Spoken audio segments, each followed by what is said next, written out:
What is going on, everybody? It is your boy Baddog back with another New York Giants video. And in this video, I kind of want to talk about the draft a little bit and get your take on who you would like if they were available at number 4. Now, I did this with a couple of other videos. I haven't really compared these two guys yet between Isaiah Simmons and Chase Young. Now, what I want to say this right now, Giants fans. Now, I did one of these with Jerry Jeudy and CeeDee Lamb, and guys are like, I don't want a wide receiver, I don't want a wide receiver. I get that. Now, if you want an offensive tackle, I completely understand that, but this video is pretty much just for argument's sake, saying that the Giants were going to take one of these two players that I'm about to talk about with the number 4 spot. If you want to trade back and get Wirfs, Wills, or Andrew Thomas, Beckham, whoever, I completely understand that. I'm all for drafting an offensive lineman myself, so it's really not a big deal. I'd rather them trade back and get the lineman than take it at 4, but if the Giants go O-line in the first round, it's not going to hurt my feelings. We need offensive line very badly, especially left tackle. We all know that. We got to protect Daniel Jones, open some holes for Saquon Barkley, and get the offense back on track. We need to start having some long drives and winning time in possession. I completely understand that. But for argument's sake, say Isaiah Simmons is sitting there at number 4, and say Chase Young is sitting there at number 4. Now, Chase Young falling to number 4 is probably a pipe dream, probably not going to happen. Of course, last year, though, the entertainer and myself wanted Josh Allen to go to the New York Giants, and we never, ever in a million years thought he was going to get to number 6. Didn't think he'd fall to number 6. Figured the Raiders or the Jets would take him at 3 or 4. Did not happen. We knew Devin White was going to go to Tampa Bay, so when Josh Allen fell to 6, it was completely unexpected, which is the reason I think we both reacted the way we did when we drafted Daniel Jones. And we both wanted Josh Allen to be a New York Giant. We wanted that edge rusher without a doubt. Say Chase Young somehow does fall to number 4. Say that the Washington Redskins either take Tua or they trade with Los Angeles or Miami, and they go up to number 2 to get Tua, and the Detroit Lions decide they want Jeff Okudah. We're just saying this for argument's sake. This probably is not going to happen, but again, what is there to talk about? So for argument's sake, let's say both Isaiah Simmons and Chase Young sit there at number 4 for the New York Giants. Which one of those guys are you taking? Now, I've gone on record and said that Chase Young is a guy that I wanted all along. Chase Young is an absolute stud. There's no doubt about that. I watched a lot of Ohio State football this year, and he was absolutely incredible. Chase Young's had 27 sacks over the last 2 seasons. He had 16 and a half last year. He also forced 6 fumbles. And almost half of his tackles were for loss. He is an incredible, gifted athlete at 6'5", 265 pounds. He's long, he's lean, he's athletic, and the guy is a difference maker off the edge. There is no doubt about that. Whatever team in the NFL ends up with Chase Young is going to get an absolute stud. The one drawback that I saw with Chase Young is he didn't seem to show up in big games. And that was one thing I noticed. The game in Michigan, he didn't do anything. Now, of course, Chase Young is getting double and triple teamed during these games, and somebody else needs to step up. This is something that, again, I always talk about hidden yardage, and I talk about statistics that don't show up in the box score, and this is one. And my boy L.A. Lou talked about this last night with Dante Fowler, and the reason some of these guys have such big seasons on certain teams and then kind of fall off on other teams is because of the surrounding parts.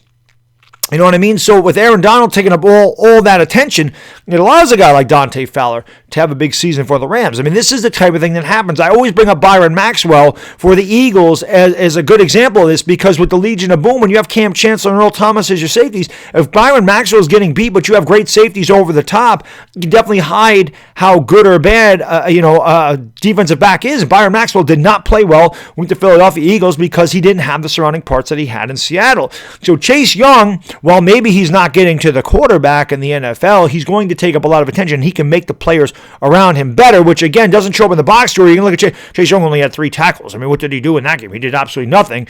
But if you got other guys that are stepping up because everybody's paying attention to Chase Young, he's helping the team that way.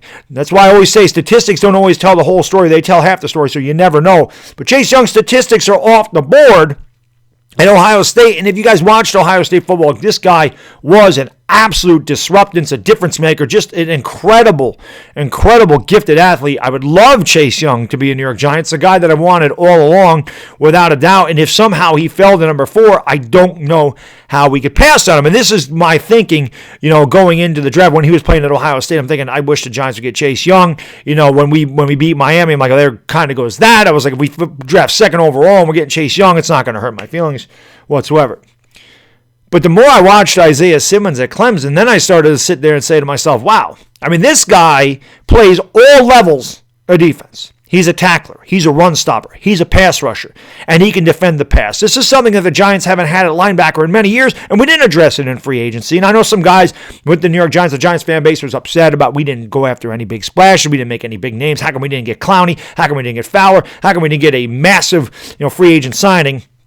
And as I talked about with the entertainer, the Giants are doing it smart, guys. I know, I'm saying we can't rebuild in a day, and I read somebody's comment, they made a great point. They said, we've been rebuilding for years. How many years is it going to take? But you got to remember, when Gettleman took over here in 2018, Jerry Reese left this team a mess. Signed a bunch of big-name free agents in 2016 to 5-year contracts, backloaded these contracts. These players are older and past their prime. We were paying them a fortune, leaving us in cap hell with nobody there.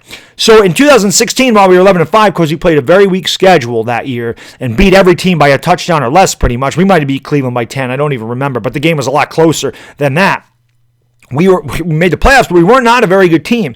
And it showed up in 2017, and it showed up in 2018, and it showed up last year. Coaching staff had a lot to do with that, but the fact that these players got such big contracts and we got backloaded left us in cap hell where we couldn't make any moves.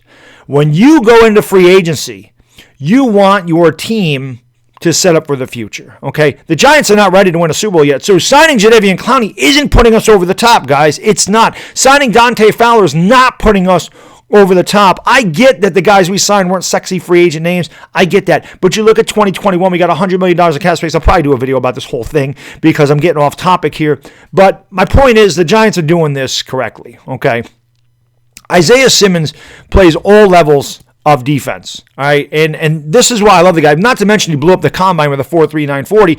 The Giants have not had that coverage linebacker in years. And we all know as Giants fans that we have gotten torched, by tight ends, by your George Kittles, by your Zach Ertz. Zach Ertz has killed us many years. Jason Witten for many years tore us up. And it didn't even matter. It could be Blake Jarwin tearing us up. It's backup tight ends. Any tight end on any team is killing us in the center field because we don't have a coverage linebacker. And Blake Martinez certainly isn't that guy, although he did well under Patrick Graham when he was the linebackers coach at Green Bay.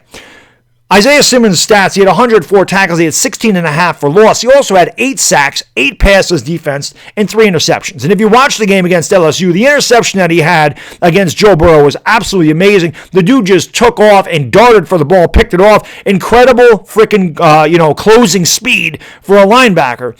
Unbelievable. This guy plays every level. Where Chase Young is strictly just a pass rusher and an athletic guy without a doubt, Isaiah Simmons can do it all. Isaiah Simmons, like I said, can rush the passer, he can cover, he can tackle. And he's incredibly gifted fast. Yes, he's an undersized linebacker. He could because saying he doesn't weigh a lot. But he can definitely gain some muscle. He can gain 5 to 10 pounds of muscle without a doubt. These kids are young. They can definitely fill out. I love Isaiah Simmons. And this is a guy, again, if we drafted number 4, Isaiah Simmons is definitely up there with Chase Young, in my opinion, because of his versatility as a linebacker and the many things that he can do there as a linebacker. So, it's very interesting to see what the New York Giants are going to do with that 4th pick. Now, of course, we could trade back. We can do a lot of things with this pick. But at the beginning of this, whole thing, when I'm watching college football, and the only ACC team I watch is Clemson, and I don't really watch a lot of Big Ten football, but I watched Ohio State a ton this year because I put a lot of money on Ohio State and did well there. But I watched Ohio State a lot because I wanted to watch Chase Young play. I loved both of these guys' games. But initially, I was all in on Chase Young all the time. It's all I want. Chase Young, Chase Young, Chase Young, Chase Young. But the more I watch these guys throughout the season, Isaiah Simmons definitely crept up my board as far as a guy that I would just say could definitely be a difference maker. And like I said, at every single level of the defense, not just as a pass rusher, this guy can do everything. And he showed up big in big games, which is something, again, Chase Young didn't do. But as I mentioned earlier in the video, you got to realize Chase Young is getting double and triple teamed. And when that happens to your best player, you have got to have other guys around you step up. Chase Young can definitely make the players around him better. There's no doubt about that. He didn't get a lot of help at Ohio State in these big games from his other players that needed to step up in big moments. So you can't just blame Chase Young for that. I love both of these guys without a doubt. I mean, they're both have incredible gifts. Incredible athleticism. They're incredibly talented. I think both of them will be very good, great in the NFL. But as a New York Giants fan, Let me know what you guys want in the comment section. Again, I'm not talking about, hey, we need a lineman. I don't want Simmons. I don't want Chase Young. I'm just saying, for argument's sake, if you have to pick between the two, if the New York Giants are going 1 or 1A between Simmons and Chase Young, let me know who you guys want. Do you want Chase Young? Do you want Isaiah Simmons? Let me know in the comment section, guys. And as always, thank you so much for watching. Please subscribe. Please hit that like button. And I'll see you next time. It's the Bad Diggity Dizzle, and I am gone. Peace!